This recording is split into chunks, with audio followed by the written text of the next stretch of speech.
Hi guys, welcome to my YouTube channel. For those who don't know me, I am Sania and I'm working as a MBBS doctor in a government hospital in Bombay. And in this video, I'm going to tell you guys about how I got an 8 band in IELTS, that too for practicing just for 4 days. So yeah, let's dive right into it. Okay, so I gave my IELTS exam around 10 days ago, and these are my scores. So I got a 9 out of 10 on this in listening. I got an 8.5 in reading and a 7.5 each in speaking and writing. So overall, it was an 8 band, and the score that I needed in order to qualify for my exam that I have to give in order to move to the UK, we overall needed a 7.5 band, but we needed a 7 in each of the sections. So yeah, I qualified for it, and a lot of my friends did it along with me. So yeah, I'm super happy for each one of us. And we're about to book our slots for the exam in around a week. So yeah, these were my scores. Now, moving over to the tips and tricks that I have for you guys. So overall, I have 4 things to tell you guys. So the number one tip that I have for you guys is to obviously get acquainted with the paper pattern and the type of questions that they ask, because what happens is if you just decide to get up and go for the exam without even preparing a little bit, you might end up being a little panicky, because the time that you have to solve these questions is limited, okay? And sometimes the paper might be lengthy. This is specifically true for listening and reading. So in listening, you will be told to wear your headphones and the audio will play, and you won't be allowed to replay it. You won't be able to listen the same thing again. So if you miss one part of the question, that's gone. You cannot just replay it. You cannot answer that question. So that's the reason why it's very important for you to be acquainted with the questions that they ask, so that you don't waste any time there. You don't have to sit there and figure out like, oh my god, what are they asking, what do they mean by this and that. So this comes with a lot of practice, okay? And when it comes to reading, specifically, this was a bit difficult for me during the exam day, because for my test, the reading passages were a bit lengthy, and the topics, they were a little out of my niche. So I sort of had a hard time, comprehending what they're trying to say. And I literally finished my reading test 2 seconds before the timing was over. So yeah, even that might happen. So you have to be prepared for it. So that's why knowing the kind of questions that will show up on your exam is very important. Which brings me to the second tip, which is that you need to give a lot of mock tests. Okay, so when it comes to how many mock tests one should give, I think it really depends upon you personally, like how comfortable you are with the language and how much command you have over English.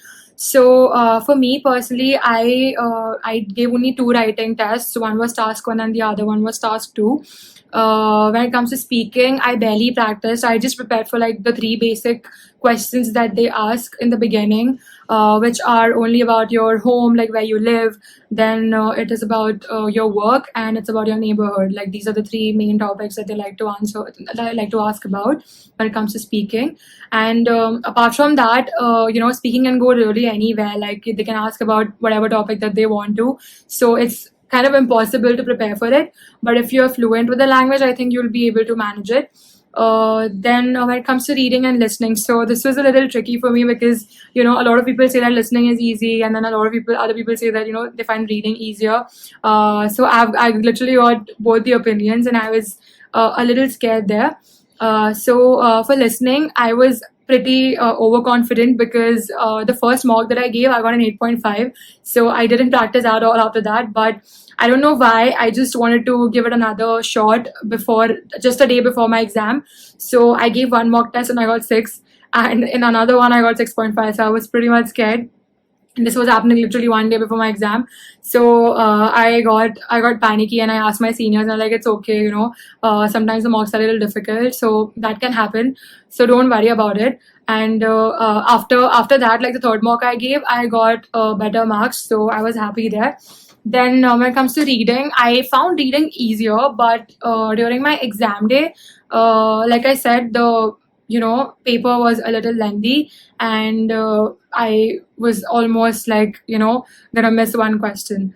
So I think you must practice reading and listening as well. Like don't take it very lightly, because I think it's really like totally depends upon you, like what are your strong points. For some people reading is very easy, and listening they might find a little difficult because of the accent that is there. But for me, like I relatively practiced for each of the sections except for speaking because I was confident there. So for reading, I think I gave 3-4 marks. For listening, I gave 3-4 marks, and for reading, I gave 1 mark, and that was enough for me.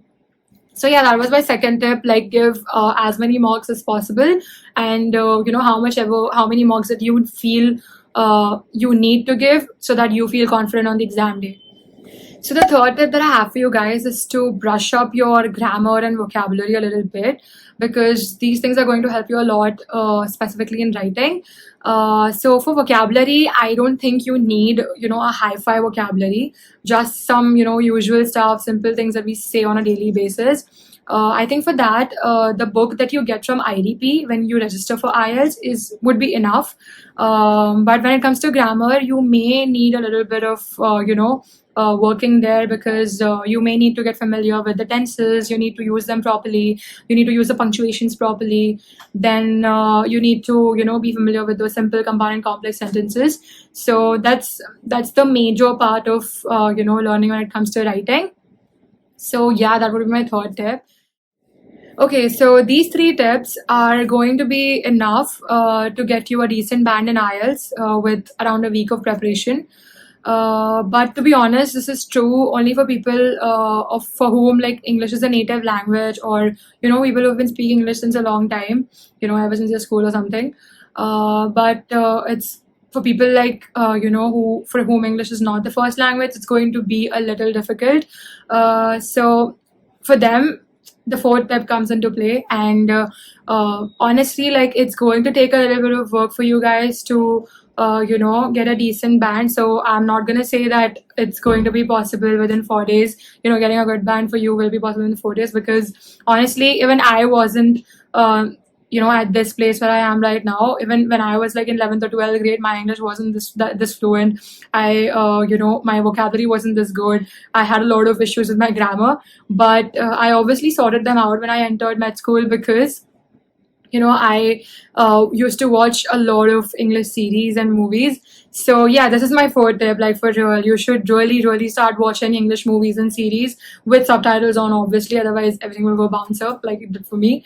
But yeah, this will really help you a lot. I mean, this has helped a lot of people.